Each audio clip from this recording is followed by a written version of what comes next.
third. Ferraro ropes this one in the right field. Wallace is turning second. He's going to hole up. Ferraro has a single to continue the inning with one out. He now gets his first hit of the day, bringing up Cooper Blauser. Next up for the Tom Sox. Blauser coming up. 15, He flew out Cooper in the second. Right in the infield to Reyna on second. Now in third, looking for his first hit. And with that Ferraro hit, if Blauser can find his way on base, the entire bottom of the lineup has gotten on base. See what Blauser can do here. The righty takes the first pitch in low for strike one. Blauser shakes that one off. Wallace not a big lead on second with Reyna and Shulman guarding. Shulman on shortstop, Reyna on second. Ferraro taking as much lead as he wants to on first with one out. Wyan throws this one down low. Will be 1-1, just missing the strike zone there. Outside and lefty's batter's box, so Blauser will step back in. We go Blauser, Parm, and Mijos. Obviously with one out here, we may not see all of them, but for now it's Blauser. Looking for his first hit of the night, first hit of the series. Third pitch misses down low again. So Wyan attacking the bottom of the strike zone here with 2-1 count, one out. Tom Sox lead at 3-0. As the sun starts to set behind the tree line. It could set a little faster. It's little still faster. pretty hot. Hitting Mean Dylan. Throughout the entire game, Cooper Blauser swing and miss there on the 2-1 count to go 2-2. Thought he liked to pitch up high. So Wyan trying to change a couple things up. Went low for the first three, went high for the next one. Now here with the tied count at 2-2. The righty trying to get out of what's been a sticky situation all inning long. This one outside corner, rung him up. William Wyan able to grab his fifth strikeout through 2 2/3 innings pitched already. The guy is absolutely dealing here. Only needs one more to get out of the inning. Nick Parham, who singled earlier, and now against Wyan here, who has not had an inning go scot-free. Would love a 1-2-3 inning at this point. Has allowed runners on in now all three frames. Runners on first and second, actually, in all three frames. First pitch gets away from Chrisman behind home plate, but he's able to keep it in front of him and keep Wallace on second and Ferraro on first. Dylan, to your point, Wyan so far tonight, 31 strikes, 22 balls. That's a combined 53 pitches. Here's 54. The 1-0 count. This one hit pretty well in a deep right field, going all the way back at Shirseki. He's at the warning track. He comes on in, makes the grab for out number 3. So Ferraro, Levy both get singles. The rest are left on the base pads as we head to the bottom of the third. Tom Sox leading it here 3-0.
Down the third base line. It was incredible to watch Frank Menendez of the Tom Sox. We saw a reliever, Bailey Peak, for the Cavaliers. They raced inflatable horses, give Peak the win, although there might have been a little bias there, but it turned into an all-out war, and that was hysterical. A highlight of the summer, to say the very least. You know what it reminded me of? It was kind of like in Cars 1, where the first race, there was a bunch of breakdowns. People are flying all over the place there, and then maybe a little bit of cheating, too, from both the players. And then a nail-biter to say the least. So they'll give the decisions to the Cavaliers as they trail the Tom Sox 3-0. Chase Striker back out for his 3rd inning pitching. He's right now down the count 3-0 to the lefty Shulman. Shulman 3-0 outside, playing discipline at the plate. It's a 4-pitch walk for Tyler Shulman to start off the 3rd inning. Bring up now for the Cavaliers, the bottom of this lineup, indicating Chrisman. Chrisman, the backstop tonight for Brandon Mack's squad. Chrisman, a Big Ten familiar face for yours and myself as we come by way of Penn State. Chrisman comes by way of Rutgers, representing the Scarlet Knights, and prime opportunity here, getting a runner on already with no outs. 3-ish hours of State College, I have to say, probably 3 to 4. Rutgers is about an hour north of me, where I'm down in South Jersey. First pitch, called ball, so it'll be 1-0 count now for Chrisman. Chrisman making his first playoff appearance with the Cavaliers. Batting a 1.28 coming in to the playoffs. This one grounded to Wallace on 3rd, fires over to Win on 2nd. Could it be 2? Fires over to 1st. Did he get him? He did. 5-4-3 double play for the Tom Sox to put 2 away here in the bottom of the 3rd. Chase Striker only needs 1 away to retire the side. Huge double play ball there as Striker trying to work through the entire order for the first time tonight. Reyna would technically bring up, well, Reyna does bring up that bottom of the order. This one blew right down the 3rd base line. It's going to kind of trickle. Chase Striker has to fire it all the way across, and man, he got him in time. A double play, the 2nd of the night for the Tom Sox, and then a ground out from Chase Striker ends. It was an exciting defensive battle in the bottom of the 3rd. Tom Sox lead it 3-0. We're headed to the top of the 4th frame here on Tom Sox Radio.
Mike Bolger, Dylan Price back with you guys on Tom Sox Radio here on a beautiful Saturday night from Culpeper High School. Through the first 3 innings, it's all Tom Sox leading 3-0. Cavaliers trying to look to get on the board here, but at the top of the 4th, it's going to be Dean Mijos for the Sox up next, and then it'll be Jack McMullen, and then back to the top of the lineup in Ethan Gibson. We want to give a quick shout-out. We both said that we were both Penn Staters, Dylan, and we got a Penn Stater in our chat, and Alex Rocco, former Tom Sox intern as well. A legend at Penn State, you could say, in Com Radio. So appreciate you tuning in, Rocco, as always. Hope you're having fun in the Cape League. Second pitch down low in the dirt for a 1-1 count now. Wyan back out for his 4th inning pitched. He's got 5 strikeouts to his name already. As this one outside for ball 2, 2-1 count now. He's already up there in the pitch count with 57 pitches. But here in the 4th, he's starting to lower that ERA after giving up a Jack Mack 3-run shot to right field. DeMijos swings and misses at that one. They're actually going to call it a foul tip, so go 2-2. No outs, no one on here in the 4th.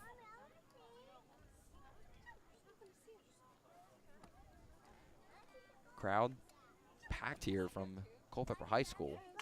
Mijos chops this one down the third base line into the Tom Sox dugout for the fifth pitch of the at-bat. It'll be 2-2 now. Mijos, so far today, he had a single in the second, and then he was able to score thanks to McMullen's home run.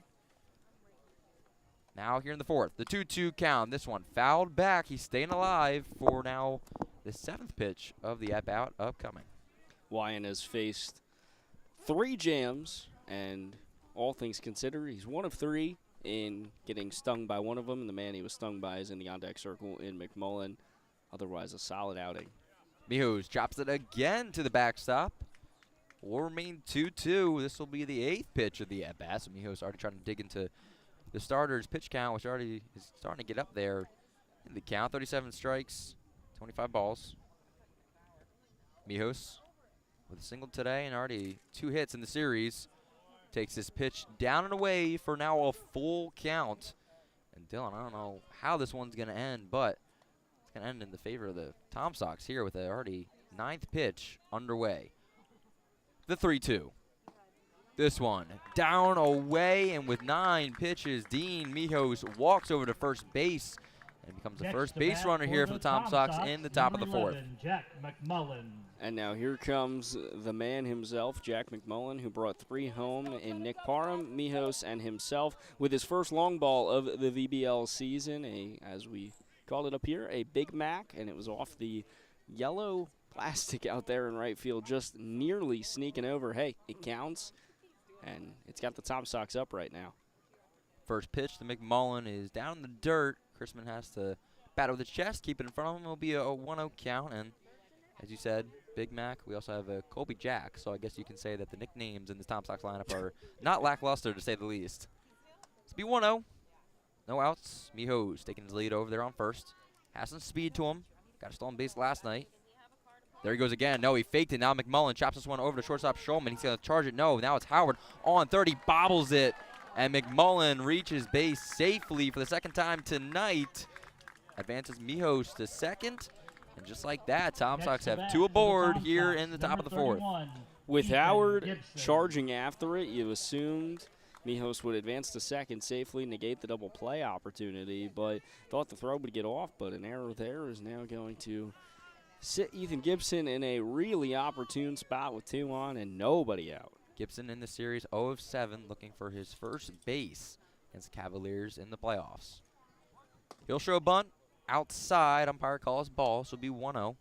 They are going to rule that as an infield single, so that'll be the 7th hit of the night for the Tom Sox through 3 innings. And for the Sox, it's been a night and day offensive performance so far from last night. Gibson shows bunt again. This one down and away. It'll be 2-0, so Wine going up high, then down low. He'll fall down the count, 2-0. No action in the Tom Sox bullpen. We can't really see the Cavaliers too much, but we do see some heads over there starting to stretch out. Wine known for his endurance. Trying to get through this 4th inning here. This one, called strike in the top left of the strike zone. So he'll battle back in the count, 2-1.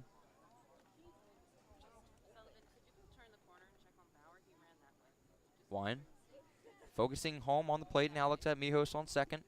The windup, the kick. This one bunted by Gibson. It goes foul first, though. So it'll be 2-2. And Gibson trying to just extend these base runners with no outs. It'd be huge for the Sox to get 2 runners in scoring position here. Already up 3-0 on the road. Gibson making contact with that one, but ended up right up against his left calf and obviously calls that ball dead, but 2-2 count here. And as you mentioned, Wyan, he's got some endurance trying to work out of this frame and keep them from having to go to the pen. Off the calf never feels too good, no matter who you are. 2-2, Gibson, the 2-2. This one outside will go full now. And already the second full count of the inning for Wyan, who right now just went across 70 pitches. He's at 71. This will be the 72nd of the night through 3 innings with no outs here in the 4th. Wyan delivers. Gibson pops him up in the infield. Wyan calling everybody off, and now here comes Sosa. He's going to call everybody off now. Puts it in his glove for out number 1. Souza had a good read on it, and just decided to call off the pitcher. It's usually Now what batting, happens in a number situation 2, like Ryan that. Wynn. As a pitcher, just try to keep them out of any potential damage, whatever could go awry there, and go with the shorthanded glove of a position player instead. And now a out that really, really helps Wyan here if he tries to, as he tries to stay in the fourth, stay in this contest, and work out of his third jam of the night. Third jam through already 3 1/3 innings pitched. First pitch to Ryan Wynn outside. And right now for Wyan, pretty dangerous situation. He's able to retire Ethan Gibson, top of the lineup, but now we're going to head to the heart. Wynn at the plate, Levy on deck, and then Wallace in the hole. 3 of the best hitters right now for the Tom Sox heading into the postseason. Wynn ropes this one down the first base line. It goes all the way foul out of the park. So some kids will get a souvenir, and we'll reset here in the field. Wyan possibly looking for his 6th strikeout of the night.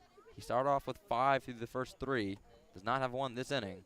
See what we can do here. Third pitch, just able to grab the bottom left that corner. Wynn talking to the home plate umpire, making sure he understands what the strike zone's at. Now it'll be 1-2 count. 1 out. McMullen on first. Mijos on second. Wyan on the mound against number 2, Ryan Wynn. Wyan, the kick, the windup, the delivery. This one popped up again in the infield. Reyna charging in on it. He's going to make the grab right next to second. He basically did a huge circle and just came back right to where he was for out number 2. Just went round and around there, but hey, doesn't matter how many steps you log on that Apple Watch. I assume he's probably not having an Apple Watch on his wrist there, but it helps with the step count, and it helps get the out, and helps his pitcher and Wyan keep that pitch count within reason and try to navigate through his third jam out of tonight. But did mention earlier in that top of the sack in the McMullen homer, as McMullen stands on first, was the 1 jam he hasn't been able to get out of thus far. Every time as well, having runners on first and second. Wyan delivers down low. Robbie Levy for ball 1.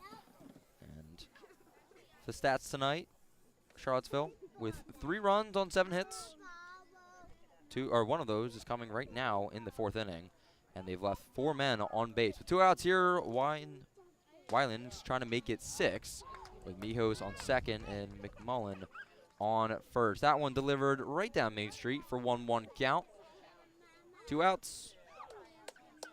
Wyan is 2 pitches away, or 1 swing away from getting out of yet again another jam. Can he do it? Wyan checks over to Mijos on second. No throw though. So he over his set on the rubber. It's kind of one of those things where Mijos made it look too tempting at first, and now Wyan's just gonna have to take a breath. Trying to end the 4th inning here. The 1-1, 2 outs to Levy. Levy hits this one pretty well in the deep right field. Going back at the warning track at the wall. That one's going to carry all the way gone. Robbie Levy, 6th home run of the season, adds 3 more to the board here in the top of the 4th. And the Tom Sox are absolutely rolling here from Culpeper High School. The catchers powering the offense tonight for Charlottesville. You mentioned it, Levy's 6th bomb of the season. Another 3-run bomb for the Tom Sox. And another 3-piece put on the scoreboard in an inning tonight. And top of the 4th, they've already multiplied their score from last night by 6, and they have a commanding 6-0 advantage. I like what Randy Tomlin told his team after that loss last night. What round first, headed to second. The relay throw nowhere close. And just like that, Colby Wallace gets his first hit of the game. It's a double. And nearly got out of here as well. Almost saw back-to-back jacks to opposite parts of the ballpark. But as pitching coach A.J. Stead's going to come out here and talk to Wyan. They're going to try to lengthen Wyan in and keep him within the contest and keep him from having to dip into this bullpen, as this is a 3-game set, and with the Tom Sox holding that commanding advantage, you want to stay away from using all your arms, but you might be prompted to have to pull Wyan if this offensive showing continues. So far this season, the Cavaliers have allowed 8 hits per game. So far tonight, through 3 2/3, they've allowed 9 to the Tom Sox, with the Sox lineup in this offense, Dylan. I'm waiting to see click back and a good early lead, but still a ton of baseball left to play. Wallace will go in second as the huddle on the mound breaks up. Jay Stead will head back to the dugout, and William Wyan will still remain out on the rubber. Keaton Furrow now will step up to the plate. So far tonight, he's got a single and a strikeout. 1 of 2. Furrow. The lefty awaits. Weiland delivers. This one just able to grab the bottom of the plate for strike 1. So the sun starts to set. The lights click on here in Culpeper High School. Still not a cloud in sight. It's just a perfect view with a tree line in the back of the outfield, fencing around the field, and fans glued to those fencing. This one gets away from the catcher. Wallace tries to steal the tag out. Is it in time? It is.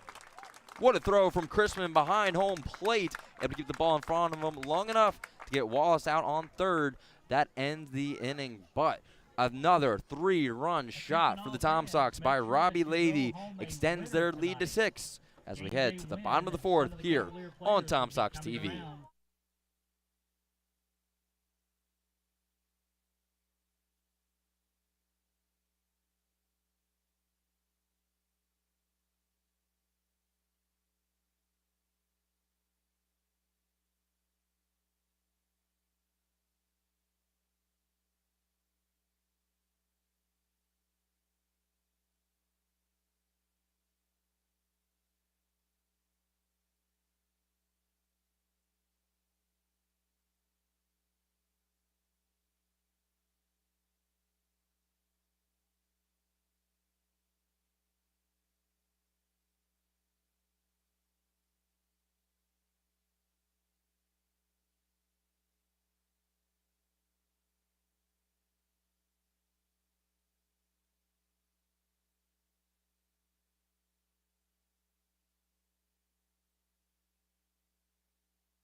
Back here for the bottom of 4th action from Culpeper High School. It's Mike Bolger, Dylan Price join along with you guys as the Tom Sox lead it 6-0 here on the road in Game 2 of the South Division Championship.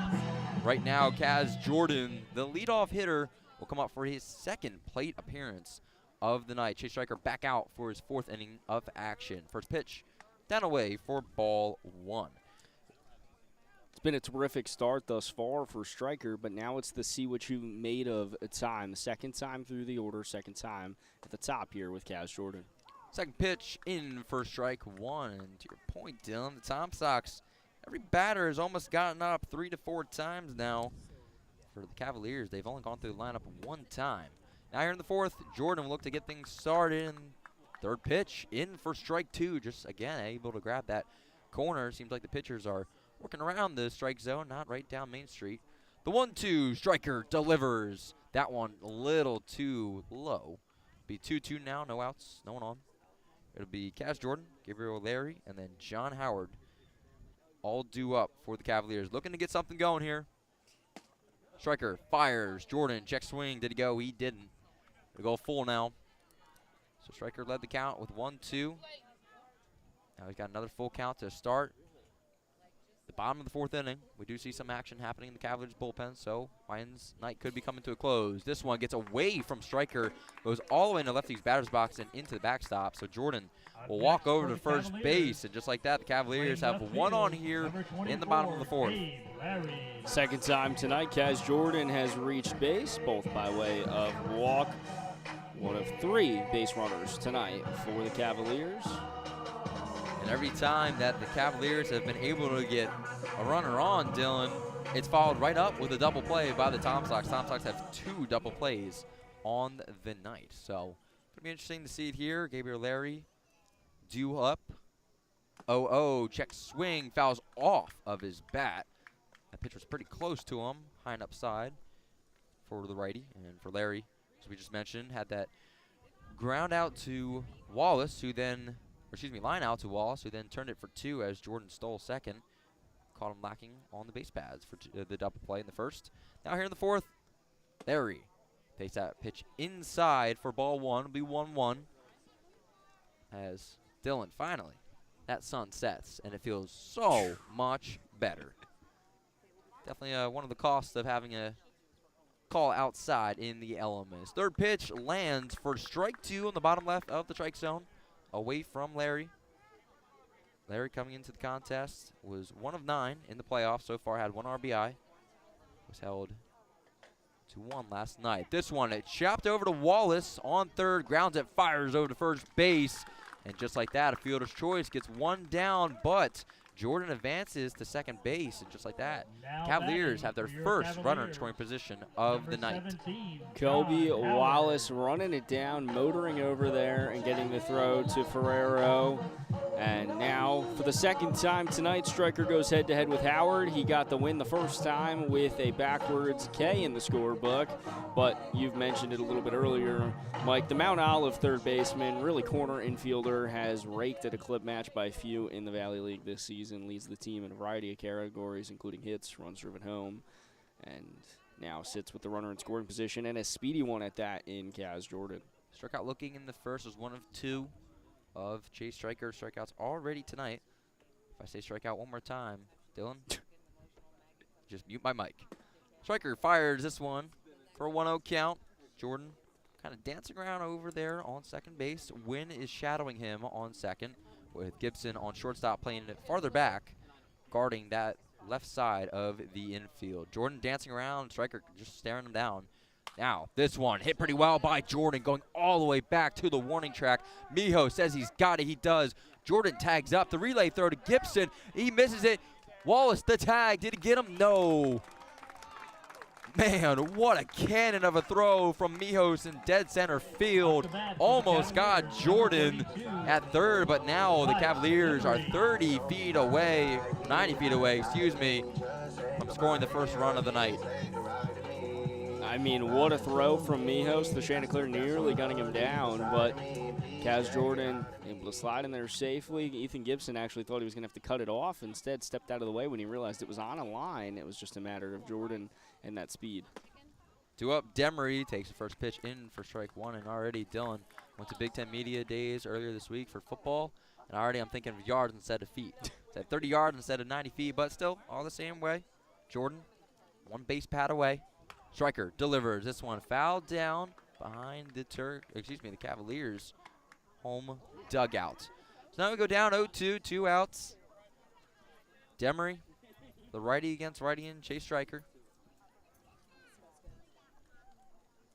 Stryker trying to punch out the side. The 0-2 fouled off and now caught by McMullen behind home plate for strikeout number 3 of the night for Chase Stryker. That retires the side and leaves the first Cavaliers base runner stranded on third. It's a 6-0 ball game headed to the top of the 5th. We'll see you guys next right here on Tom Sox Radio.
as the sun sets, me and Dylan take off our shades. I have to throw my throw my glasses because I can't see that well, but Dylan's all good here in the top of the 5th. Tom Sox lead it 6-0 as the Cavaliers' Wayland's night is done. A new pitcher on the mound. Wyand's night concludes with 4 innings pitched, 6 runs given up on 9 hits with 2 walks and 5 fanned. It was Wyand's real roughest outing sledding of the season, but an otherwise really, really strong campaign from Wyand.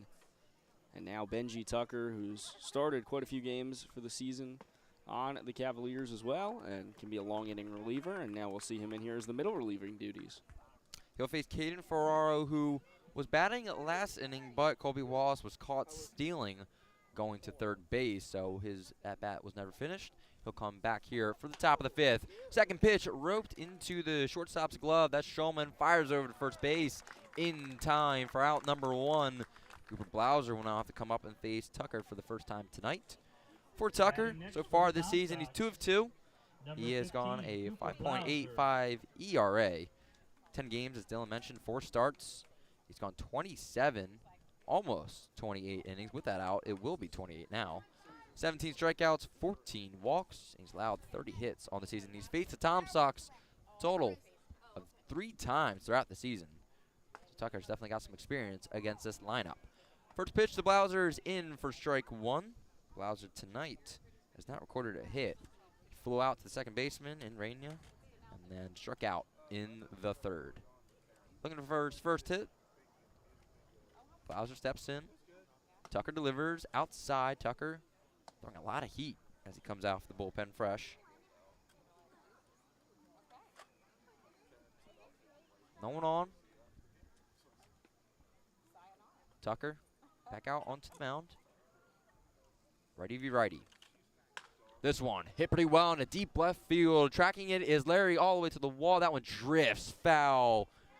Blauser looks to the sky and says, oh man, that would have done it. Blauser teed off against the Cavaliers in a 15-11 shootout last time these two teams matched up at CHS before last night's 4-1. More of a pitcher's duel victory in Game 1 of this South Championship Series. Blauser hitting a grand slam over Larry's head in that contest. Tucker fires the 4th pitch of the at-bat in the dirt. So it'll be 2-2 now. 1 out, no one on. And you guys missed last night's action. It was a 4-1 win for the Cavaliers. First 3 innings was 0-0, and then all the runs came in the middle of 3rd.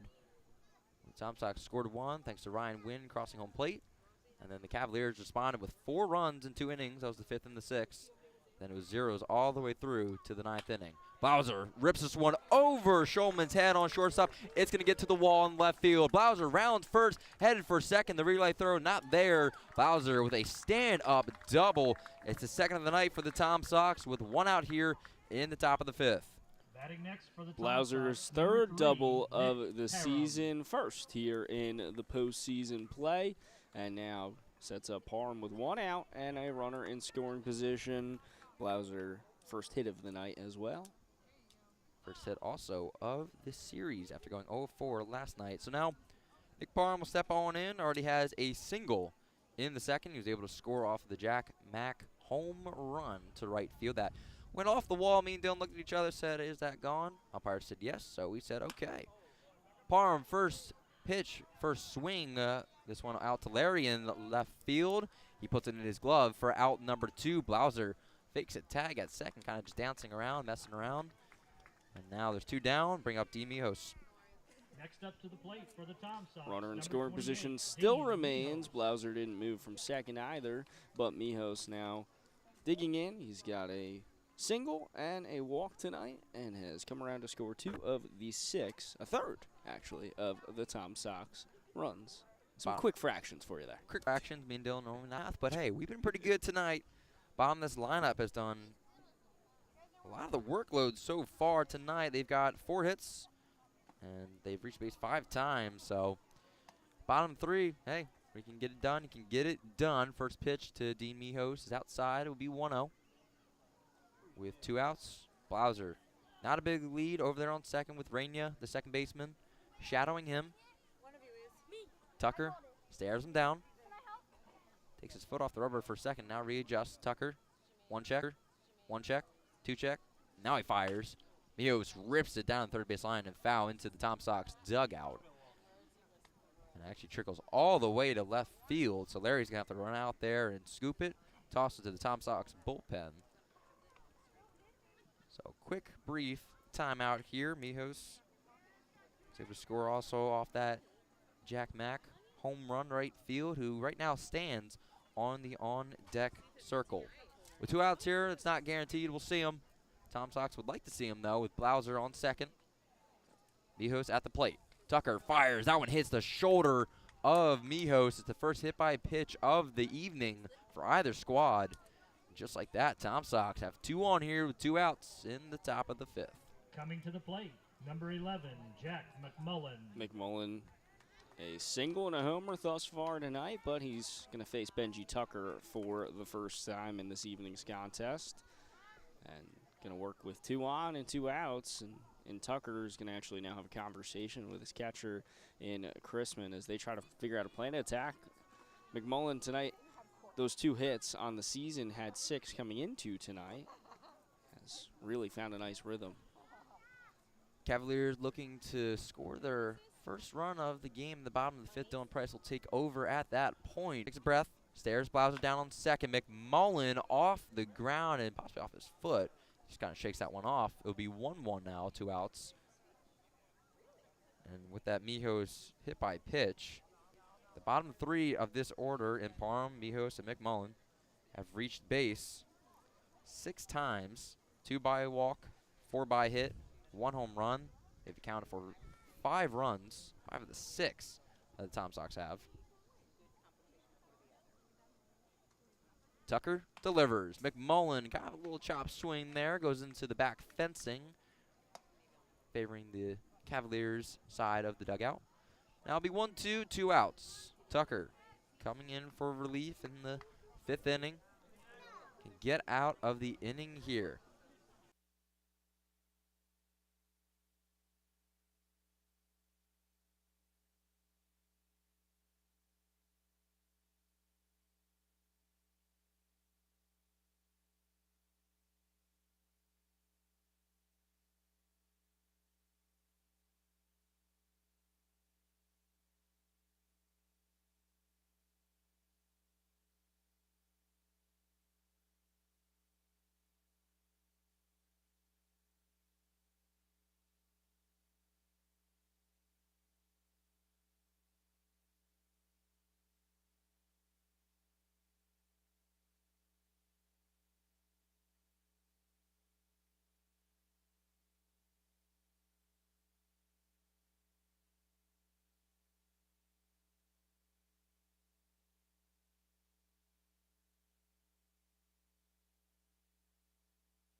Number 40, We rejoin you in the bottom of the 5th here from Culpeper County High School. Dylan Price joined alongside Mike Bolger on the Tom Sox Radio Network for Game 2 of the South Division Championships. Tom Sox lead 6-0, and Chase Stryker will maintain things on the bump for the blue and green. He gets a swing and a miss on the first pitch to Jackson Ruchieski. Ruchieski, the UNC Tar Heel, struck out swinging in his first appearance against Stryker tonight.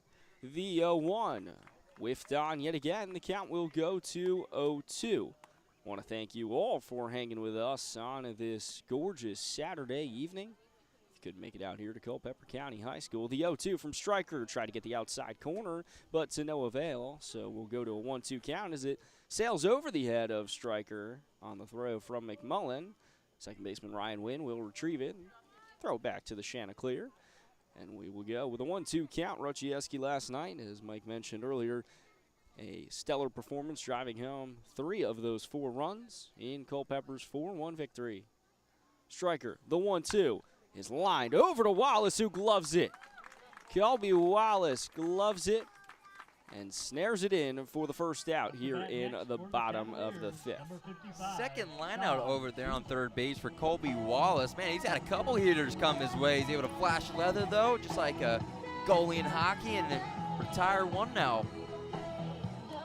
Striker will now head up against Sean Souza for the second time tonight, as the George Washington first baseman takes the first offering outside for ball 1. Souza grounded out. Actually, to Striker and over to Ferrero to end the second frame. The 1-0 cut out and missed on the outside pitch. Striker now evens things up at 1 apiece.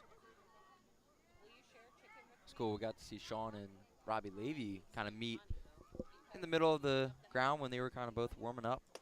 1-1, high heat. Striker got him to bite. Souza alongside Aiden Alexander and the aforementioned Robbie Levy, the designated hitter tonight.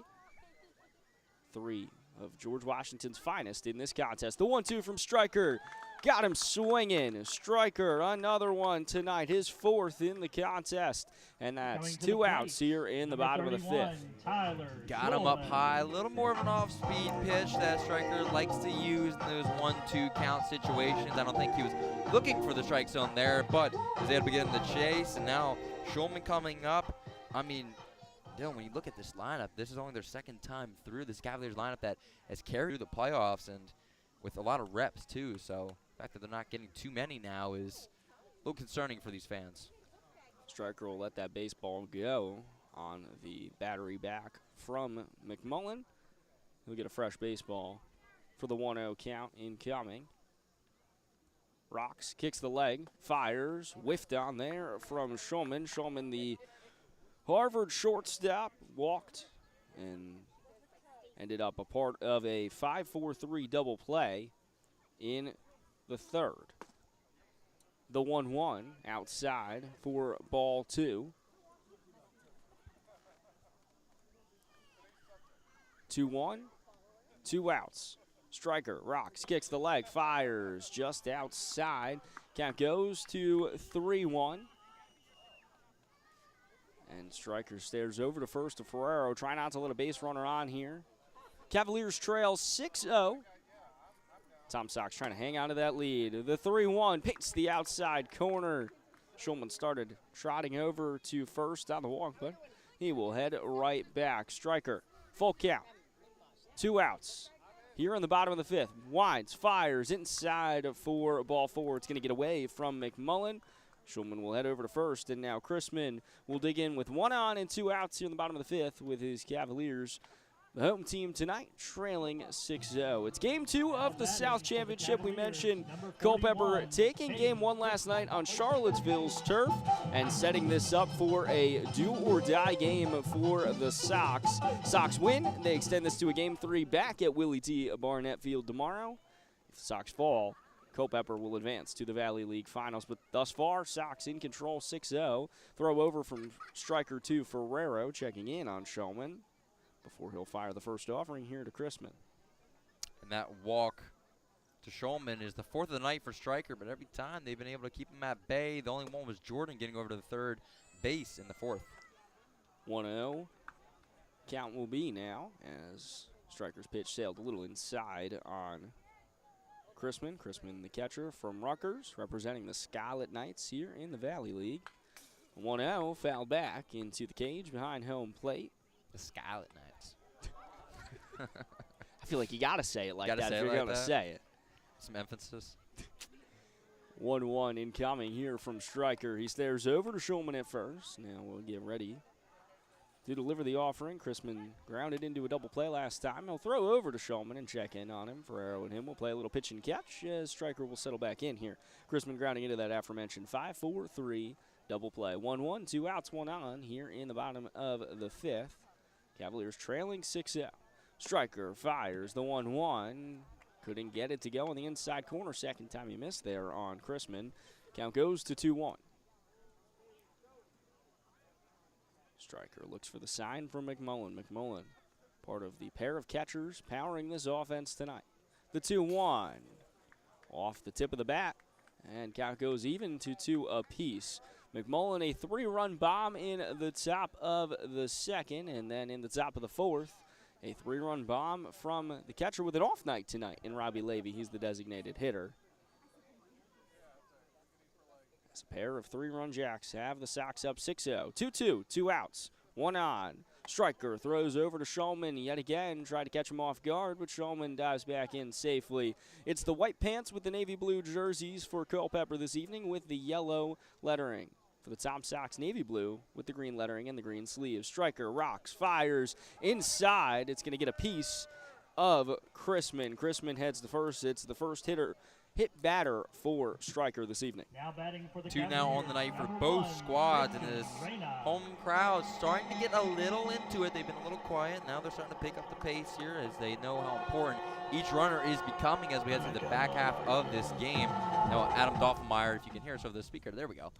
Now Adam Doffenmeyer will head out onto the mound. We do not see anybody warming up, so this is just a talk through and stuff like that. But again, Dylan, we've been talking about it last night at Charlottesville High School. Great crowd coming on out. You got them hyped up in the 9th inning, screaming into the mic.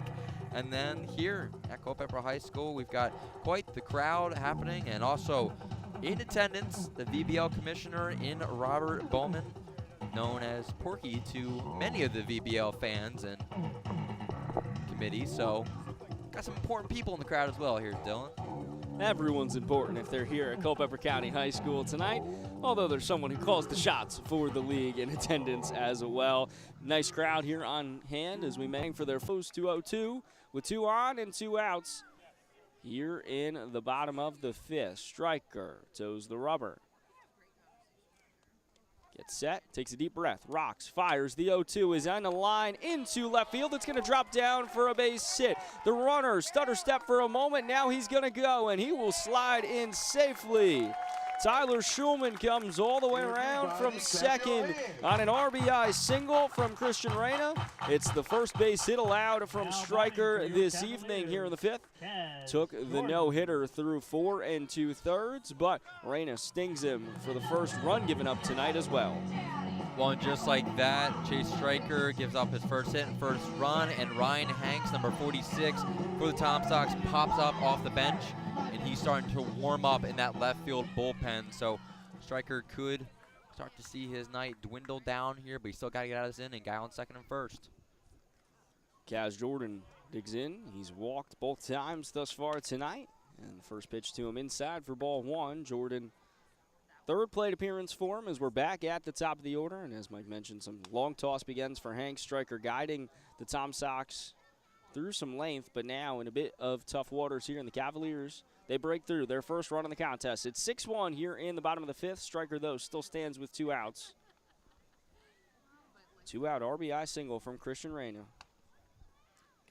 As Kaz Jordan whiffs on it, but it's going to skip behind McMullen, and now runners will advance. And another runner 90 feet from home, and the other runner advances to second in Reyna. That one's tough. I kind of thought it got fouled off, but then it went off of McMullen's glove barely, just on that corner of his glove, and all the way to the backstop. So this is a huge, dangerous situation. But I think for Chase Striker, it doesn't change anything. You still have 2 outs. You need 1. Yes, the force play isn't in the infield. It's only going to be at first or at the plate here. So I think you're fine. You just reset, settle back in. And to shut down a Cavaliers pushback here in the 5th would go a long way as, hey, we've still got a ton of baseball left to go. Cavaliers now stand with 2 in scoring position. Jordan got on and missed as Striker tries to work out of the jam, takes a deep breath. As Hanks continues warming. 1-1, 2 outs, 2 on. Jordan waits for the offering from Striker. Takes a deep breath, rocks, fires. Jordan cut on and missed. And now count will go to 1-2. Miscommunication between the scoreboard operator and the home plate umpire. Thought it had 2 strikes on the count. Well, he did. Striker fans him. Despite the unorthodox way to do so, he works out of the jam One run does cross the plate. It's a 6-1 ball game as we head to the top of the 6th. Stick and stay with us here on the Tom Sox Radio Network.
The Tom Sox, number We 31, rejoin you Ethan on the Tom Gibson. Sox Radio Network. Thanks for hanging with us on this gorgeous Saturday night here from Culpeper County High School. Dylan Price, Mike Bolger guiding you through all the action in Game 2 of the South Division Championship Series. Ethan Gibson digs in with the Tom Sox leading 6-1 here in the top of the 6th. First pitch to him from Benji Tucker inside for ball number 1. Gibson thus far tonight, bit of a quiet night, has flown out twice, struck out once.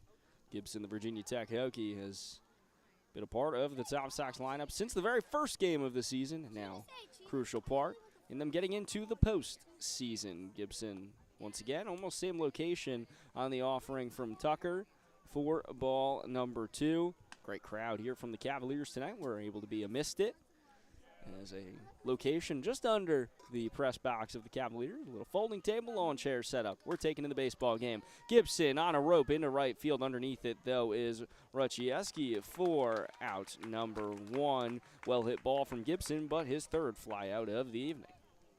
Yeah, now he's 0-9 on the playoffs so far. It's been a tough stretch for Gibson. I mean, you're talking about a guy that battled back from injury to get back into the final 10 games for the Tom Sox, and he's able to find his beat again, but still just didn't seem like the same Gibson that we're used to seeing. So now he's just got to find something to get himself going. A guy that has been going, though, is Ryan Wynn. Wynn, first offering from Tucker, outside for ball 1. Tucker be his first time facing Wynn in the contest. Thus far, though, tonight, Wynn 0 for 2, has walked, flown out, struck out. That was all against William Wyan, who got the start. Wynn skies this foul, tracking just to the right of us. As we mentioned, we're amidst the crowd tonight. And that was the big question pregame show was, are we going to get hit tonight? We're not sure. I'm going to knock on the wood behind me here. I'm going to hope that we don't, but it is a rare night where we have to be ready to make a play on the ball at any given time. I did not bring my glove. That was a misread. However, I also didn't bring my glove. I didn't even bring my glove to Charlottesville point blank. It is up in the hills in Monticello, New York somewhere. Benji Tucker readies the 1-1. Cut out and missed from Wynn. And now Tucker in the driver's seat with a 1-2. Got one out here in the top of the 6th. Tom Sox leading 6-1. If you're just joining us on the Tom Sox Radio Network, first and foremost, thank you. Pair of 3-run bombs from Jack McMullen and Robbie Levy have the Tom Sox up 6-1. The 1-2 to Wynn sails high for ball 2. McMullen getting that home run in the top of the third, or top of the second, and top of the fourth for Levy. And then in the bottom of the fifth, just a few moments ago, a RBI single from Christian Reyna got the first on the board for the Cavaliers. Win on a line just towards the dugout. Everyone looks to be okay, but a scare as that was a blistering strike towards the Cavaliers dugout. Everyone looks to be all good, but I mean a scary moment as it was inches away from the head of pitching coach A.J. Stead. Stead walks into the dugout now and will stay away here as home plate umpire will check in on Stead. Everything is all good, but a scary moment. Everybody keeping their head on a swivel here from Culpeper County High School. Wynn digs in. Tucker gets ready. 2-2, 1 out. And suddenly everybody retreating back closer to their respective dugouts as the 2-2 from Tucker to Wynn is outside. And there's A.J. Stead yet again. I'll say He knows he's right back out there. And look at Scott Strickland. He's standing right out there for the Tom Sox dugout. He's not afraid. Stead hit the deck in a hurry, though. Kudos to him. Glad to see he's all good. The 3-2 from Tucker. Wynn roped into left field. It's going to get down for a base hit. The Wofford Terrier has his first hit of the night, and the Tom Sox will have a runner on with 1 out here in the top of the 6th. And with that hit now, he is 21, or excuse me, a hit in the past 21 games of his 24, so he's just been a consistent hitter here for the Tom Sox. Continues to bump that average up from a 3.51 coming into the contest to possibly get up to the 360 range. Again, Wallace, who is on deck right now, leads the team in 370 and the VBL at that. Wynn stands at first with a short little lead. Tucker winds, fires. First pitch to Levy, just above his cleats for ball number 1. How about Levy tonight? Single, and a home run. So 3 hits, 3 runs. That's all you need from your catcher. Productive night for the designated hitter tonight. Off night for Levy. Presume he'll be back doing the catching duties tomorrow night if the Tom Sox can hold on to the 6-1 advantage and force a tomorrow night. Levy, the 1-0, was outside to him. So the count goes to 2-0. Tucker peers over to Wynn at first. Now gets set back. Toe in the rubber. Rocks, fires. Levy skies this, heading towards the parking lot here at Culpeper County High School. And believe that will actually bounce off a car, so hope all is well for whoever owns that automobile, as a couple Tom Sox pitchers are actually pointing over there. I think that could be one of their vehicles, but I digress nonetheless. 2-1, 1 out, and 1 on here in the top of the 6th. The 2-1 sails low to Levy, and now Tucker in danger of allowing in another base runner on in Levy. 3-1, 1 out. Levy. He's set. He digs in. Catcher and Crispin back in the crouch. Tucker peers over yet again to Wynn. Now gets set. Rocks. Fires. Levy skied high into deep center field, but tracking underneath it is Kaz Jordan. He can't get it. He can't get it. It sailed behind him. Levy advances to second. The brakes put on by Wynn at third.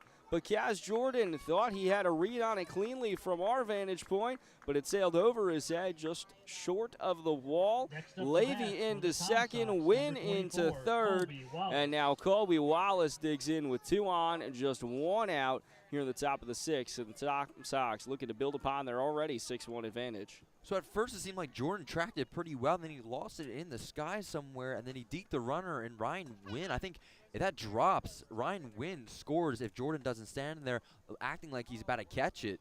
So it was a good play, but still kind of surprised how there's no lights directly facing center field. There is 2 to our left and right, but really not too much. I'm kind of shocked how he lost it. Wallace lined into left field, and that's going to be an RBI single. Runner scores in Wynn with a stand-up RBI single. The Wofford Terrier comes home, and the ECU Pirate and the VBL batting champion in Colby Wallace will head on, and it's a 7-1 ball game. Second hit of the night for Wallace as well.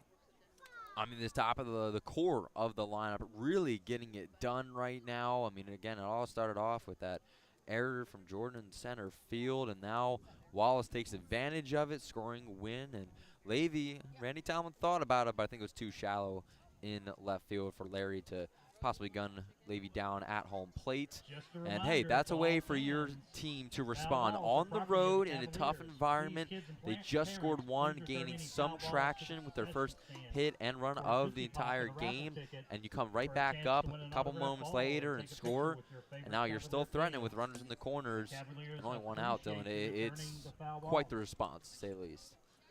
Brandon Mack will come out to talk to his pitcher, and Tucker taking his time here. There is some movement in the Cavaliers' pen. Mack looks over there again. Have to wonder if maybe he's biding time here. Finally, the home plate umpire will come out, check in. Mack will leave Tucker in.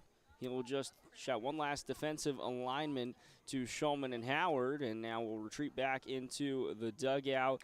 Definitely getting some extra time there for his pitcher. A little bit of some tactics here from him as Caden Ferrero digs in with Wallace on first after the RBI single and Levy at third. And Caden Ferrero, we also saw him warming in the bullpen just a short while ago. The lefty arm has been utilized in relief situations before. Hanks was sat down, Ferrero was warming, but for now, Ferrero digs in against Tucker, who remains in for the Cavaliers. First offering to Ferrero, inside for ball number 1.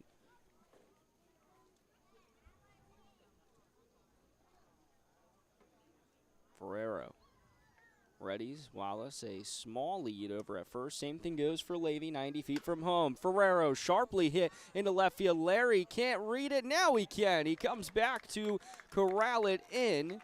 Didn't have a read on it at first, but eventually finds it. The runner will score in Levy, and it's a RBI sacrifice fly in the book for Caden Ferrero on a sharp hit ball to Gabe Larry. And this is the Tom Sox offense that we were used to seeing in the beginning of the year. I mean, right now, basically like a light switch. They had none and then 3. None, 3, none, now 2.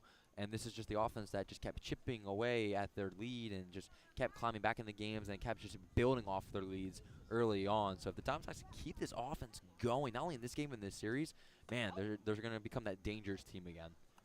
The bats went quiet last night with 1 run as Tucker sails it over the head, actually, of a crouching Blauser for ball number 1.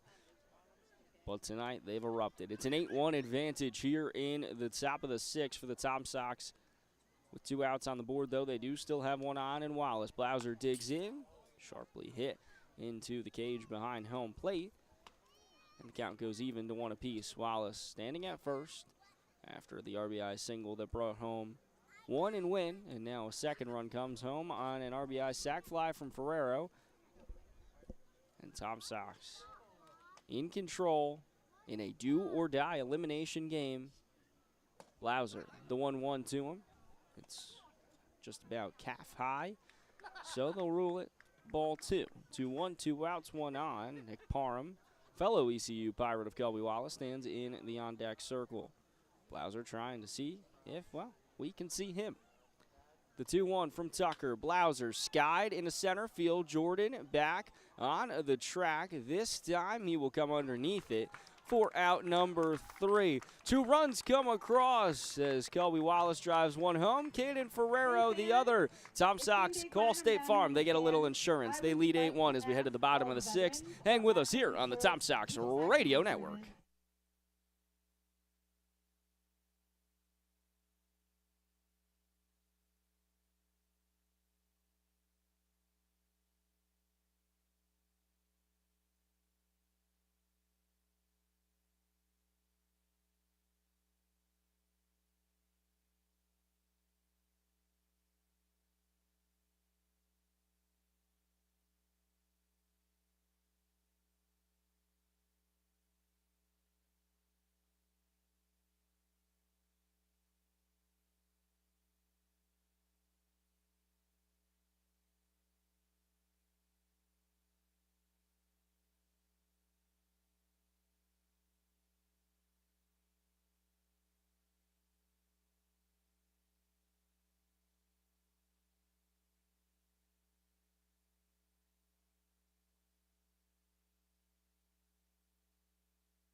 Off the inning for the Tom Cavaliers, Sox number plate 2 24, on Gabe 3 hits, Berry.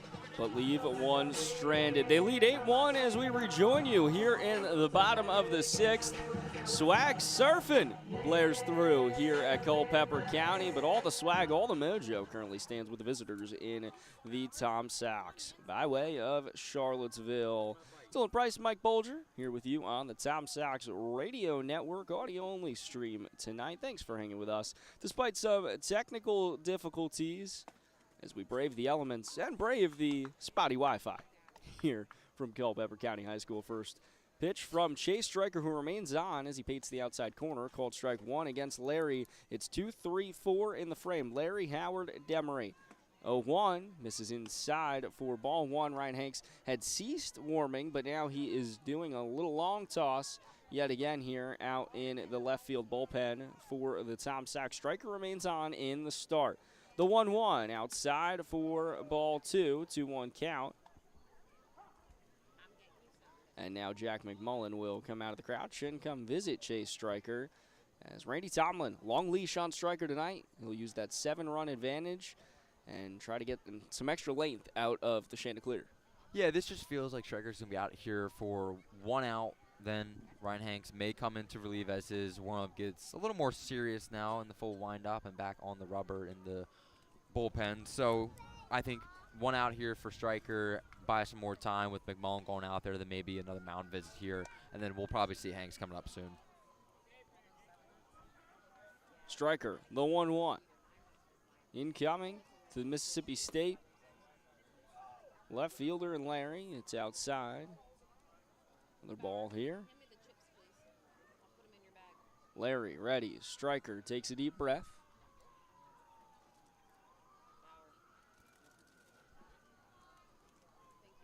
Stryker really biding time here, and eventually a timeout will be called.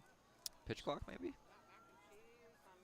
Actually, pitch clock, but also home plate umpire communicating with our scoreboard operator. There was a scoreboard operation issue in the bottom of the frame when Stryker would work a strikeout, but now the issue here is actually going to stop time. It's a 3-1 count on Gabe Larry. Larry tonight has lined out to third and then grounded out to third. So Kobe Wallace, keep your head on a swivel over there at third base for the visitors, as now everything back in order. 3-1 count. Stryker's ready, Larry's ready, and we will resume play.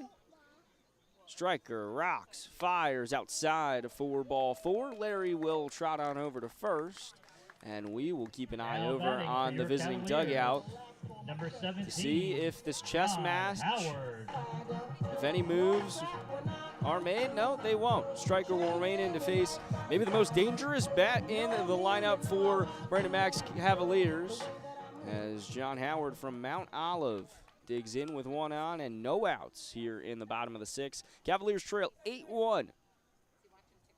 First offering low for ball 1. Tom Sox trying to extend this series to a pivotal game 3 tomorrow night from CHS. Stryker throws over. Larry was off the bag. Tag applied from Ferrero, but not in time. So Larry remains at first, and the count remains at 1-0. Stryker just trying to maybe bide a little extra time as well for Hanks to full warm up and also settle himself in. The 1-0 to Howard. It jams him up inside, swing and a miss.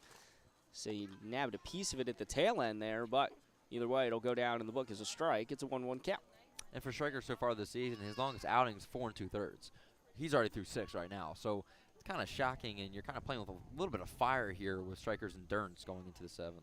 Stryker kicks the leg. Howard roped towards the visiting dugout. And Howard actually loses his bat as well. Bat boy will retrieve it. Did he break it? I think he did. At the handle, right? Look at that. Howard breaks the bat at the handle just enough that you weren't entirely sure that it actually splintered, but it did. The bat boy does his job. Retrieves it. Howard gets some fresh lumber. Larry remains at first, and we will go again. As just shows you the power there from Howard. Howard has some pop. We've seen Robbie Levy. He's now 3 bats in the hole He's broken 3 on the season, 2 in 1 game, actually. Striker winds, fires, Howard on and missed. Chase Striker punches him out. Coming to the plate. And now Number gets his 32, first Bryce out here Emery. in the top of the 6th. Yeah, for Chase Striker, that's going to be number 6 strikeout on the night. Able to retire. Important one there. And now Hanks sits down in the bullpen. We're not really sure what's happening over there. Hanks has gone up, thrown, sat back down. Ferraro then went up and throw, and now they do it again. Striker winds, fires, first offering to the designated hitter from Lynchburg tonight, Bryce Demery. Tonight, Demery struck out and grounded out. Demery last night coming in to pitch and tie a bow on the contest in the win for Culpeper. And Demery has hit the Sox and hit them well on the season. The cleanup hitter tonight digs in. The 0-1 inside and high for ball 1. Ferrero keeping guard over on first to Larry. Larry, small lead with 1 out here, and Cavaliers trailing 8-1 though. They need every base runner they can get. Demery watches the off-speed pitch break inside for ball 2. So Demery now ahead in the count, 2-1, and now Hanks is back out in the bullpen warming. He's starting, he's stopping. We can't really tell what's going on. He's dancing all around. The show is strikers as the ball's going to get away from McMullen. Larry's going to head over to second in advance. It's now a 3-1 count on Demery, and now a runner in scoring position in the Mississippi State left fielder and Gabe Larry. I think if there is anything that the Cavaliers can do right now, it has to come with Demery. He's 2 of 10 in the playoffs, 2 RBIs with the runner in scoring position. Even if you just advance him, you need to grab something. You need to respond what the Tom Sox just did in the top of the 6th. The 3-1 from Striker is speared over towards the Cavaliers' pen. It sails high over their heads. Kid gets a souvenir. Striker gets a strike. And the count goes full. Striker will get set to wind out of the stretch here. A big lead from Larry. But nobody covering, either Wynn or Gibson. Payoff pitch from Striker. Doesn't connect. Demery works a 6-pitch walk. He'll trot on over to first, and now runners on first and second, and just 1 out here for the Tom Sox in the bottom of the 6th. Jackson Ruszewski, he's due up. He has 5 hits already in this postseason. Randy Tomlin is going to talk to Jack McMullen for a moment here. And now walk back over. Caden Ferrero is going to come in to pitch from first base. Striker has a quick conversation with Tomlin. And coming out of the dugout is Nathan Fink. So we're going to have a defensive realignment here. Chase Striker's night is done. And what a night it was for the Coastal Carolina Chanticleer. Ovations, applause from both the home crowd and the visitors. Chase Striker dazzles his longest start of the season, and he has the Tom Sox with an 8-1 advantage here in the bottom of the 6th. Striker's line not closed with 2 on, but we'll step aside to let the Blitten Buccaneer and Caden Ferrero switch over from first base to the bump. Hang with us here on the Tom Sox Baseball Network.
Back at you on the Tom Sox Radio Network. Dylan Price joined alongside Mike Bolger as we rejoin you in the bottom of the 6th. Chase Striker's night has come to an end. We'll get you his final line later in the contest as runners in Gabe Larry and Bryce Demery are both inherited to him, but still longest outing of the season from the Chanticleer. He'll turn the ball over to his first baseman in Caden Ferrero, who's also a lefty out at Blinn College.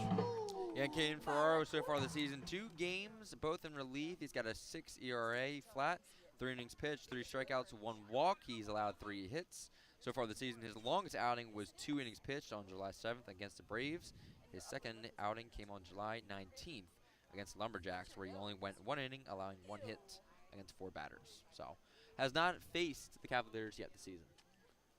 Runners on first and second, 1 out. First pitch was inside for ball 1. Second pitch goes outside for ball 2. Larry stands on second. He walked and advanced. John Howard was the final strikeout of the night for Striker, who had 6 on the contest.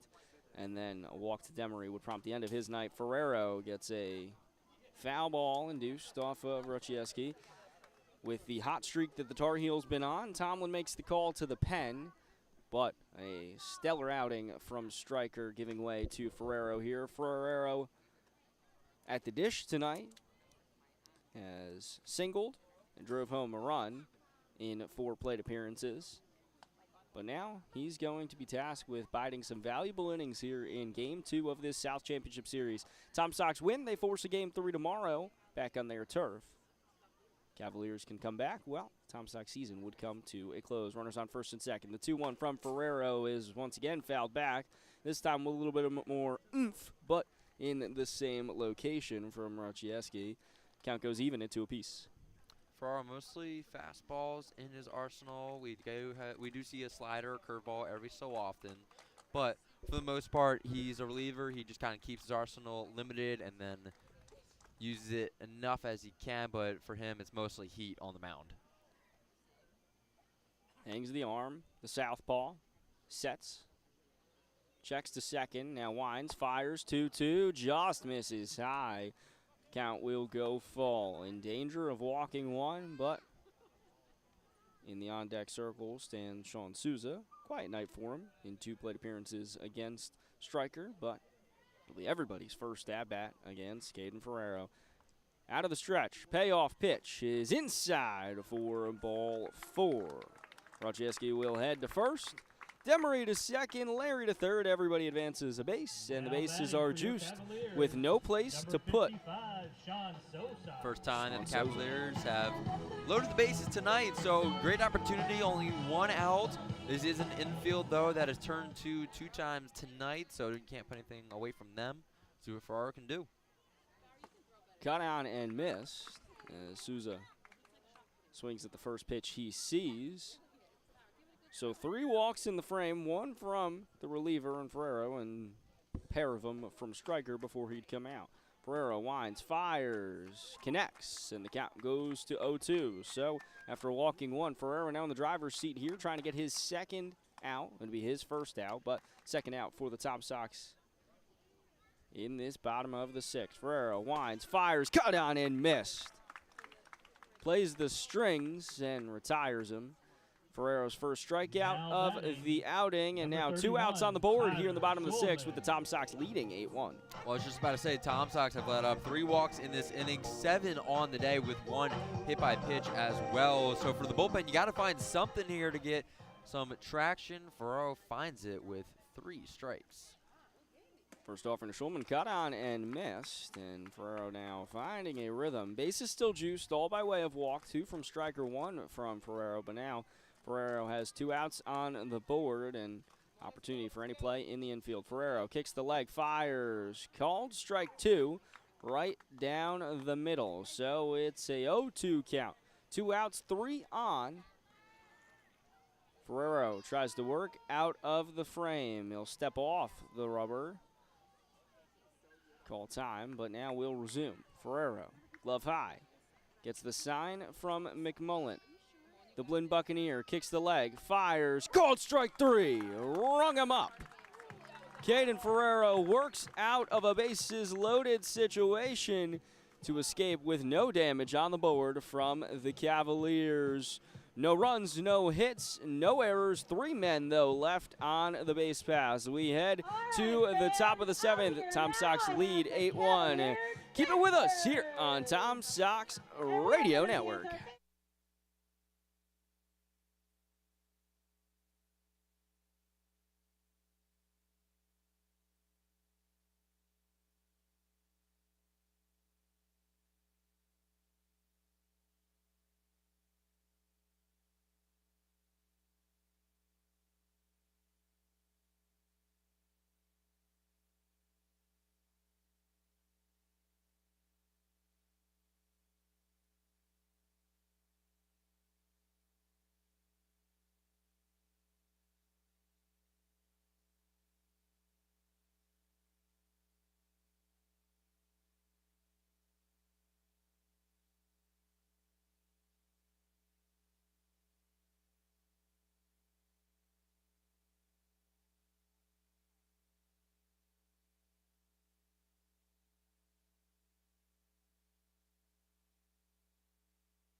Pitching change for the Cavaliers as we rejoin you in the top of the 7th here from Culpeper County High School. Dylan Price, Mike Bolger here on the Tom Sox Radio Network. Dominique Otone will come in for Benji Tucker. Tucker's night finishes with 2 innings pitched, 2 runs allowed on 4 hits, no walks, and no strikeouts. 1 hit batter for Tucker. Otone comes in, and he'll face Nick Parham for the first at bat. Otone sets, glove high, rocks, fires. First pitch in the dirt for ball 1.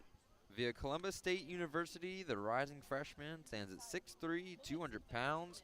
So far this season, he's made 1 appearance in the playoffs. That was against the Turks in the opening round.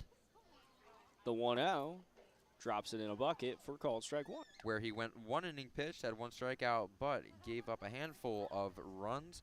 In the summer entirely, he has made 5 appearances with a 1.22 ERA in 7 1/3 inning pitched, 6 strikeouts. Tone rocks the leg, fires, cut on and missed from Parham. Count goes to 1-2 on the ECU Pirate. Tonight, Parham has singled, come around to score, and flown out in 2 of 3 plate appearances. The 1-2 to Parham is skied, foul. Tracking now back fair and over to first base, where underneath it is Sean Sosa for out number 1. Yeah, Parham flown out 3 times, got that 1 single in the second though, but here it is, the bottom of the lineup that's been able to work so well for the Tom Sox tonight. You're up by 7, you could grab some insurance runs here. You're down to your last 8 outs now as we are in the 7th, but for the most part, this lineup's been able to click back to what they were in the beginning of the season. First offering to Mijos, paints the inside corner for called strike 1. Offense has refound its glory, ranked amongst the top 3 in the Valley League. Zone winds, fires inside for ball 1 last night. Culpeper keeping that offense in check with a 4-1 win on the road. Now tonight, Tom Sox lead 8-1 on Culpeper turf. Would force a game 3 tomorrow, 7 p.m. first pitch scheduled in that one. Mijos big cut, but won't connect. Otone now ahead 1-2 in the second straight at bat. It would be a Willie T. Barnett Field on the grounds of CHS. A game 3 with the winner advancing to the Valley League Finals. The 1-2 from Otone. Got him, rung him up looking, called strike 3. Now digging in is Jack McMullen. Tonight McMullen has had a really solid night. First home run of the season came in the top of the second. He drove home 2 and then, well, drove home himself as well. And also singled and came around to score. Grounded out in his other plate appearance. 2 for 3 for the Liberty catcher tonight. First pitch to him from Otone outside for ball number 1. Oh, I'd hope he'd be able to drive home himself on a home run. No, I'm just kidding. Yeah, no, for McMullen, it's been a great night for him, especially in his regular season struggles, only batting a 140. McMullen skies shallow center field. Racing towards it is Jordan, and he's underneath it. 4 out number 3. 3 quick outs for Otone as he comes in and retires the side. First 1-2-3 inning of the night for the Cavaliers, and now they'll try to get the bats going, but it's time to get up. It's time to stretch. Well, not if you're in a motor vehicle. Hey, hang with us here on the Tom Sox Radio Network.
We will rock you. Blares through. Tom Sox have been rocking, and they have been rolling with an 8-1 advantage that they carry into the bottom of the 7th.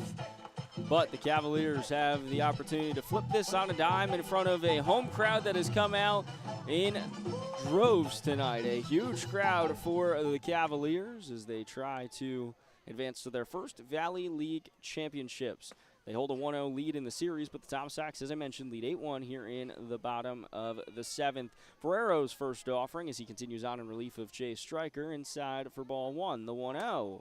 Misses outside, count quickly 2-0. Final line on the Coastal Carolina Chanticleer tonight in Stryker, and it's a good one. 5 1/3, 1 run on 1 hit, 4 walks, and 6 strikeouts. Best outing of the season, unequivocally. Skied into center field from Chrisman. Underneath it is Mijos for out number 1.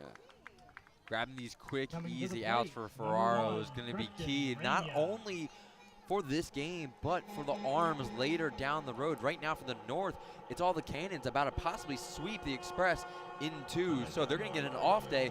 Now, whoever wins this, I mean, if we get a game 3, Dylan, there's more arms, and then heading to the VBL Championship, there's not so many left on the table. First pitch, Reyna from Ferrero's outside for ball number 1. Ferrero will face Reyna for the first time tonight as he kicks the leg, fires high for ball 2. So Reyna quickly ahead. A 1-for-2 night tonight from the second baseman. He's driven home 1. It's the lone score for the Cavaliers. The 2-0 misses on the outside part of the plate. So now Ferrero will work with a 3-0 count.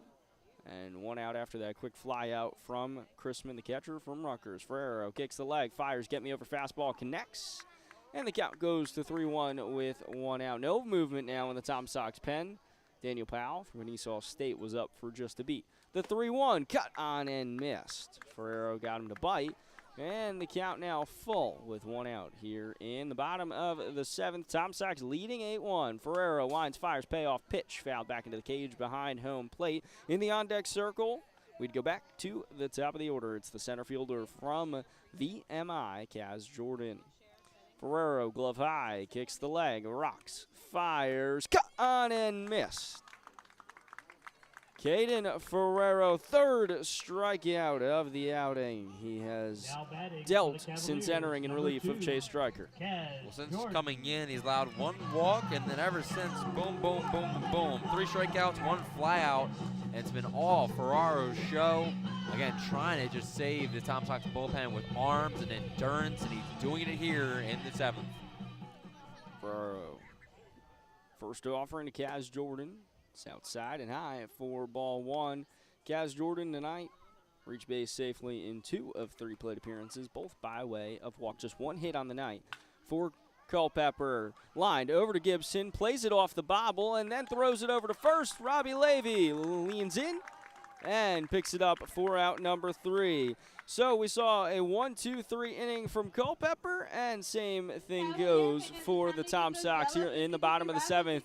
We go to the top of the 8th. It's an 8-1 ball game. Keep it with us here on the Tom Sox Radio Network.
Gibson. Ethan Gibson digs in. It is a 8-1 ball game in favor of Seville as we rejoin you here in the top of the 8th on the Tom Sox Radio Network. Back to the top of the order. First time Dominico Town will face him after the first 1-2-3 inning from the Cavaliers on the night. First pitch to Gibson is low for ball 1. It's Gibson, Wynn, and Levy. Levy, who's made the move from designated hitter over to first, with Caden Ferrero coming in as the pitcher for the Sox. Gibson, 1-0. Otone winds, fires, cut on and missed on the outside part of the plate from the Virginia Tech Hokie in Ethan Gibson. Score 8-1. Tom Sox leading in this contest. It would force a Game 3 tomorrow night from Charlottesville High School. The 1-1. Gibson cut on and missed, and the count now 1-2. Checking in on the scores from the north. Purcellville leads still 8-2, also in the top of the 8th. Purcellville trying to punch their ticket to the Valley League Championships, and they'd have a day off tomorrow. Gibson smacked into center field. Jordan racing forward, and he's going to come underneath it for out number 1. 4th flyout of the night for Ethan Gibson. And now Ryan Wynn will dig in. He's been able to chop the ball really well tonight, Dylan. A couple of these are borderline lineouts, basically, to the outfield, but location-wise, you just can't find the timing down to get into one of the gaps. So for Gibson, it's been a tough playoffs to start off things. He's 0 of 10, but he's just got to find just one little thing. One little thing, and he's going to get going. Wynn lined over to third base. Backhand play from Howard, but it went foul, so we will go again. That's Jesus Morel over there at third base. He was the home plate umpire last night. He'll move over there tonight, and he calls that one foul. Wynn sets now with an 0-1 count after nearly keeping that ball in play. Otone kicks the leg, fires high for ball one. Otone came in relief of Benji Tucker, who tossed 2 frames in relief of William Wyan, who spun the first 4, allowing 6 though. Otone winds, fires, got Wynn to bite, cut on and missed, and now strike away from getting the second out on the Tom Sox here in the top of the 8th. Cavaliers will try to spark their bats when we get back to you in the bottom of the frame. Skied, center field, Jordan underneath it, and he will reel it in for out number 2. Both outs to center field. Due up in the 8th for the home team and the Cavaliers. It's Gabe Larry, John Howard, and Bryce Demery. They're 2, 3, 4 of the order for the Cavaliers. You could say it's a must-win situation inning for the Cavaliers right there. Your heart of your lineup, you need it the most. They got to get something rolling here. Have to keep Robbie Levy at bay first, and Robbie Levy tonight, as he sees the first pitch low for ball 1. It's his first appearance against the Tone, but it has been a terrific performance on the night from Levy. A pair of singles, a double, and a 3-run home run. The 1-0 called strike 1, count even now at 1 apiece. Levy 4 for 4, home run and an extra base hit. A terrific night tonight from the George Washington catcher, a leader of this team coming through when they need him most with their season on the line. Another strike here, count now at 1-2 on Levy from GW. The 1-2 from Otone to Levy. Bounces outside in the dirt, skips away into the cage behind home plate in the on-deck circle. If Levy can get on base, would be Kelby Wallace, who's doubled and singled tonight and drove home a run. Robbie Levy led the team in home runs and runs driven in the regular season. 2-2, Levy cut on and missed for strike 3. Otone retires the side yet again. And 1, 2, 3. Cavaliers got to spark their bats. They'll try to rally down 8-1 as we enter into the bottom of the 8th. BRB on Tom Sox TV. Ball.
Bottom of the 8th, it's do or die for the Cavaliers as they try to spark a comeback, trailing by 7 Number 24, with the Tom Sox trying to win this one and send it to a Game 3 tomorrow night. It would be back at Charlottesville. Dylan Price, Mike Bolger will guide you through the conclusion of this contest. Caden Ferrero from Blinn continues on in relief.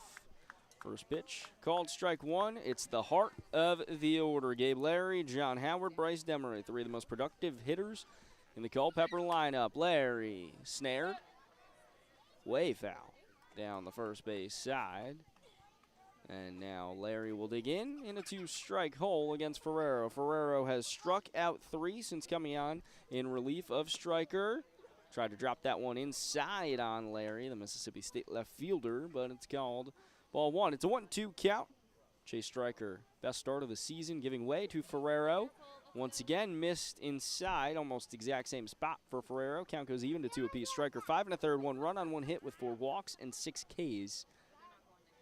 Striker was masterful. The 2-2 from Ferrero whipped it in, and Larry whipped it over to almost the exact same spot where he fouled off his first. 2-2, rinse and repeat. Let's go again.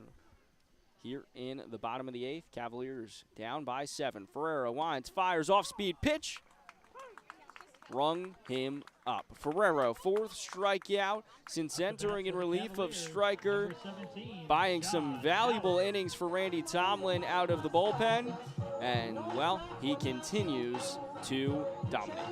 Absolutely. It's, again, a part of the lineup that you need to punch out here. You punch them out, this game starts to dwindle and get really far away from the Cavaliers.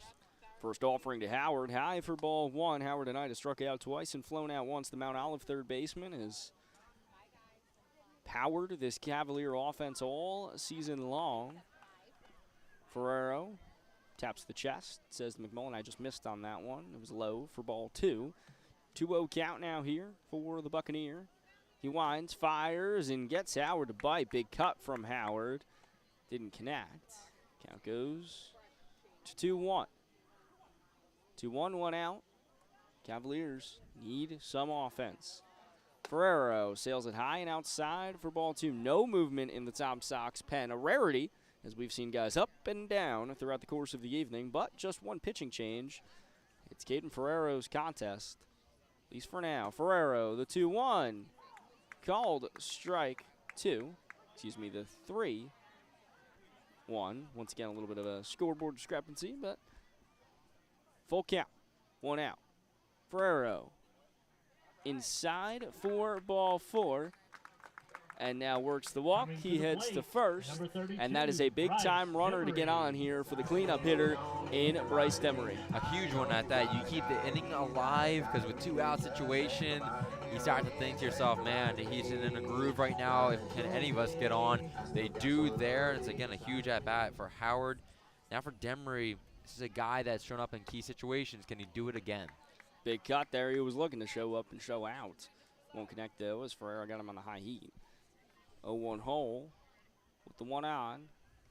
Cavaliers in a position where they can't waste base runners here, and nearly timed that up. Just missed. Did Demery, now the designated hitter and the cleanup hitter in a 0-2 hole. Howard dancing around at first. Now just standing on the bag, actually talking to Robbie Levy. Levy was the designated hitter, moved to first when Ferrero moved to the bump. Ferrero checks in on Howard, now kicks the leg, fires, went fishing for it, did Demery. Didn't catch anything. Strike 3. Ferrero, 5th strikeout of the night. The Blinn Buccaneer, dazzling. I mean, like, he's in his 2nd inning now of pitching, or excuse me, 3rd inning pitching now, and Jay Striker had 6 to start the day. He's following up with 5. I mean, this duo between these two, it's been incredible to watch, to say the least.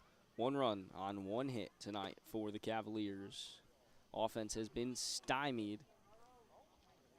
First pitch misses. A 1-0 count here, as this is skied just into the outfield. Mijos racing towards it. Mijos couldn't track it at first, but now he's under it for out number 3. Another 1-2, well, sort of, 3 inning. Did allow a base runner on. Anyway, you cut it, though. Caden Ferrero, masterful in relief. The pitching staff continues to perform, and the Tom Sox will carry an 8-1 lead into the top of the 9th. 1 frame to go. Hang with us on the Tom Sox Radio Network.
Dominique Otone continues on in relief in the outing for the Cavaliers.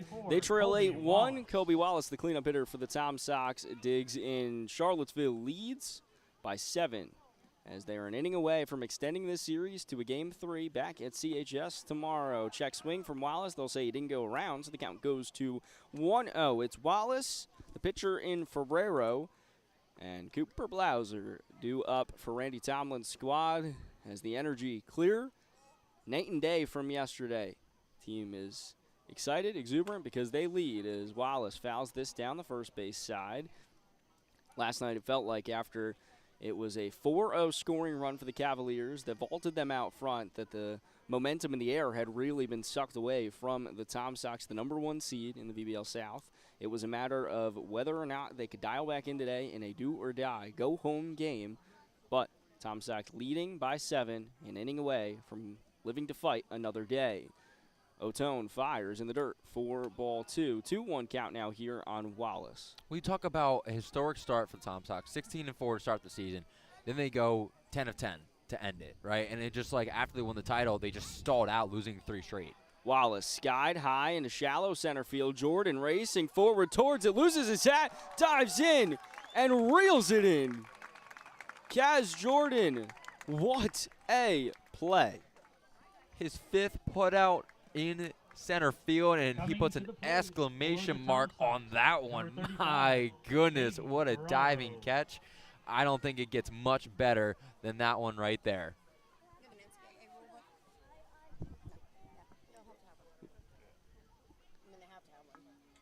As Ferrero digs in here, a rule conversation ensuing between Chesley Mullins, our commissioner. Mentioned Porky here tonight, as he's known around the Valley League, as Ferrero sees the next one outside for ball 1. Count even at 1 apiece after a dazzling play from Kaz Jordan. Has 1 out on the board for Otone. He's retired the side 1-2-3 twice since entering for Benji Tucker. Pitch inside, doesn't connect. In the on-deck circle, it's Sam Mumaw. So presuming he will come in to pinch hit for Cooper Blauser. Ferrero, 2-1 from Otone. Paints the outside corner for strike 2. Count even at 2 apiece with 1 out. Here in the top of the 9th with the Tom Sox leading by 7. Trying to extend their run in the Valley League playoffs. Ferrero chased after it, didn't connect. If you couldn't tell by the horse sign, swing and a miss for strike 3. It's the Culpeper staple as the Cavaliers get into their horse theme here with the audible neigh every time they do something good. And we are right under the speaker, so the neigh likely came through on your end of things. It's a dead giveaway to know that they did something good as the umpire signals the pinch hitter. It's going to be Sam Mumaw. So far in the regular season, he was a 185, had 15 hits, 18 runs, 12 RBIs, had 3 doubles, 1 triple, no home runs. And so far in the postseason, he played last night. He was 1 of 2 with a single and 1 stolen base. Mumaw, first pitch to him, low for ball 1. In the bullpen for the Tom Sox, Aiden Alexander has started tossing around. We'll see if he comes in. We've seen Daniel Powell toss. We've seen Ryan Hanks toss, but neither have come in thus far. Mumaw cuts on that pitch and nabs a piece of it, tips it, but count goes to even at 1 apiece. 1-1, 2 outs. Tom Sox lead 8-1 as they strive to keep their season alive. Here from Culpeper tonight. As I mentioned, it would go back to Charlottesville tomorrow. Otone winds, fires inside, gets away from the catcher and Chrisman. If the series extends to tomorrow, as the Tom Sox currently in a situation to hope they do, you can follow along if you can't make it out to Charlottesville tomorrow on Tom Sox TV. Same time, 7 p.m. Same place if you're listening to us right now as that pitch sails outside. For ball 1, Mike Bolger, Matt Cabram will be on the call for you in the decider of the Valley League South Championship. But still, 3 outs to go for the Cavaliers. Mumaw slapped over to second, off the hop, able to bobble it and then get the throw off Not in time. Not in time. A bobble from Raina will allow Mumma to head over to first. And now Nick Parham digs in as the Tom Sox keep this top of the ninth going. We've seen the grass infield to then dirt path really take an effect on a lot of different players throughout this season. Some of them playing on turf, some of them playing on completely dirt infield. So it's definitely a learning curve, and that one took a hop on them. First pitch to Parham, outside for ball one. Or, excuse me, called strike one. Home plate umpire late call on that one. Ferrero. Or, excuse me, Mumma on first. They have the same helmet, him and Ferrero. Caught me off guard for a second here. Parham in the box. Mumma on first. Ferrero, as it stands, would continue on as the pitcher with Parham in an 0-2 count. Atone winds, fires, cut on and missed. Parham's running as he gets away from Chrisman. Throw over to first, and that is out number 3. Atone allows a base runner on, but still works out of the frame. 3 scoreless in relief for Atone. We head to the bottom of the ninth. It's last ups for the Cavaliers as Caden Ferrero marches out, trying to complete another scoreless frame. He has been terrific in relief, and he tries to punch the ticket for the Tom Sox to a Game 3 tomorrow at CHS. 3 outs to go. Hang with us, because why would you leave here on the Tom Sox Radio Network?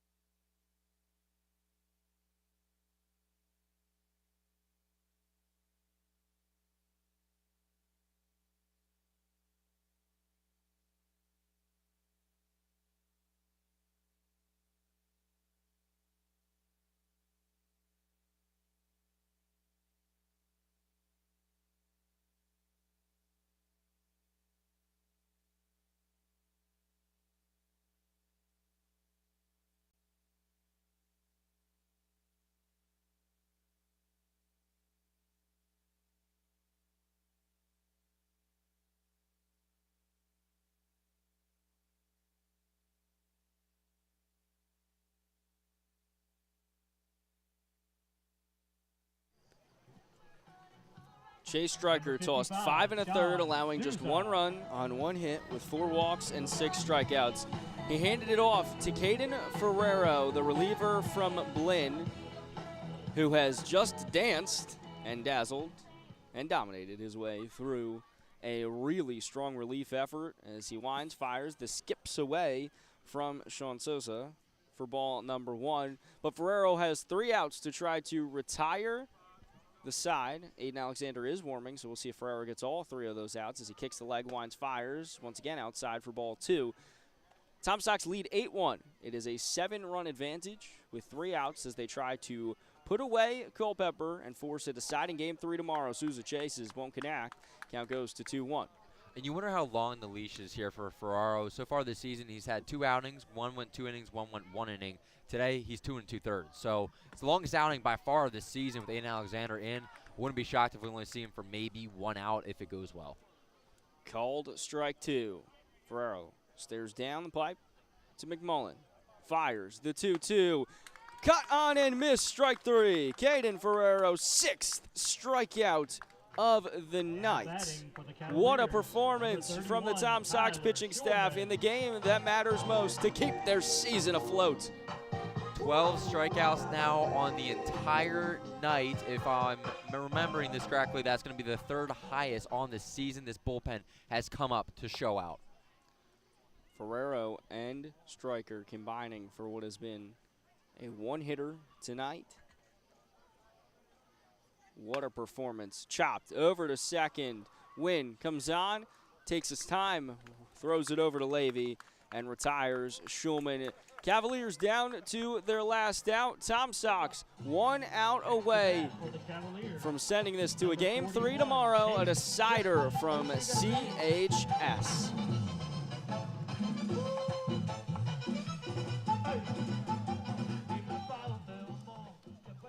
Caden Chrisman digs in.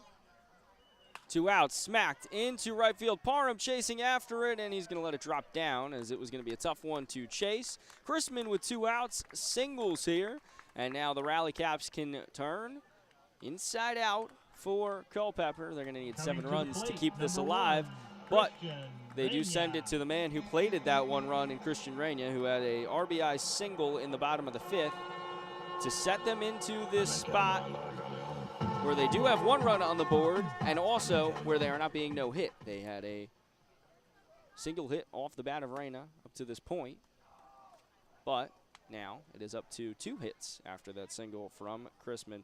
1 on, 2 outs, 1-0 count as Reina tries to keep the offense going. Reina smacked.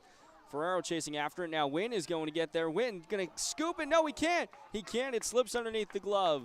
Running it out is Reina. Now we will head back to the top of the order with 2 on and 2 down here in the bottom of the 9th. Culpeper needs 7 to make this a game, but with 2 outs, it is not over yet.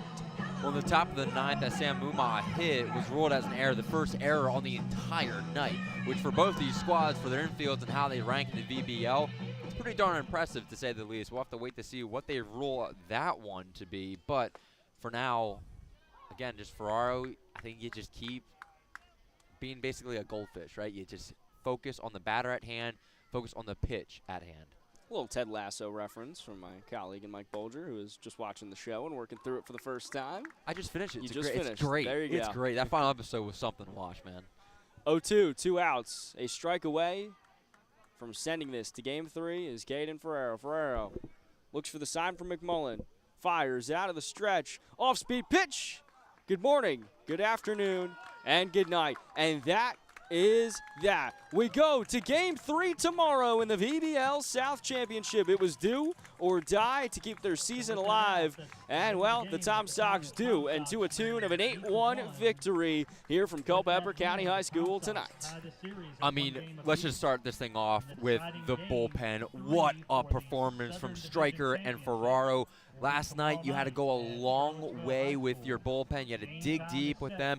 Tonight, you only used 2 arms and combined for 13 strikeouts. You hold one of the most electric offenses right now and most hot offense headed into the postseason to just a single run through 9 innings. So it's more than impressive. Both these squads grabbing key road wins. It's going to be stellar to see what happens tomorrow night. Then to the offensive side of things for the Tom Sox tonight, I mean, Dylan, you said it. Both catchers getting it done. Levy, 3-run shot. McMullen, 3-run shot. Those guys just having the times of their life. Then even the middle of the lineup with Wallace and Farrow both getting RBIs as well. So overall, Tom Sox offense, it's back. The bullpen has settled in. This game 3 is going to be something to watch. 8-1 your final. Chase Stryker the win, William Wyan the loss, and Caden Ferrero the hold to the tune of 3 2/3 scoreless. 2 hits, 2 walks, and 7 strikeouts from the Blinn Buccaneer. It was a much-needed star performance from the pitching staff tonight. Stryker starts it, Ferrero finishes it. They allow just 3 hits, 1 run with 13 combined strikeouts. The best outing from both on their campaigns, and they send it to a game 3 tomorrow. Mike Bolger and Matt Cabram will have the call for you here on Tom Sox TV. Until then, 7 p.m. start tomorrow night. It's game 3. The winner advances to the Valley League Championship. The loser sees their season come to a conclusion. That's the stage for tomorrow, but until we get together again, the Tom Sox win 8-1. They keep their season alive. For everyone here at Tom Sox TV, for our entire team, and for my colleague in Mike Bolger, I am Dylan Price saying wherever you are, wherever you may be, thanks for hanging with us this evening. 8-1 the final. Great game. Good night.